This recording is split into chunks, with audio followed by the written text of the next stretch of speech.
Thank you so much for joining us for our third and final step of the inductive method. In this video, we're going to talk about the next step called application. This is the step where we take everything we've learned from observation and interpretation and we put it into action. We take it from knowing into doing. So with interpretation, it was really important that we didn't jump to thinking about what the passage meant to us. It's important that we stayed with the mindset of who the original people were that would be reading this book. But now that we are in application, now we can ask the question what it means to us today. As we take a look at what we've been learning and pray and ask God what He wants to teach us through this book, we can ask questions like, what are we learning through this, or how are we encouraged? And something we can be looking for is called a timeless truth.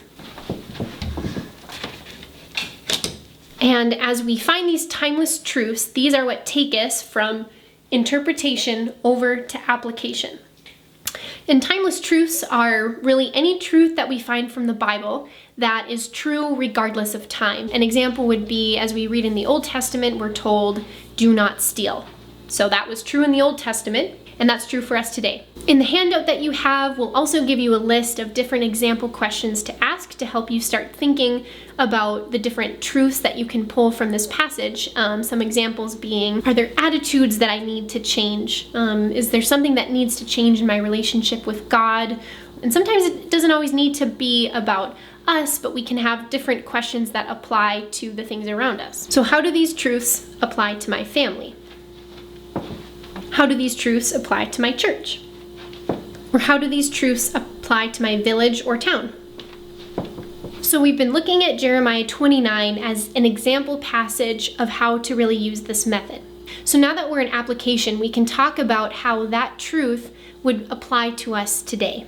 Now for me, when I began to study this passage, I saw that I used to believe that God would bless me and would keep me from even having hard times because He promises to give me a hope and a future. But as I studied it, I realized that God doesn't promise that we won't go through tough times. In fact, we will go through tough times, but He promises us that for those in Him, that He will bless that and good will come from those tough times. And so that is a way that we can look at application, how that truth that He spoke to those people then is true of us today. So when we talk about application, the point is what we're trying to ask is, how does this change my life?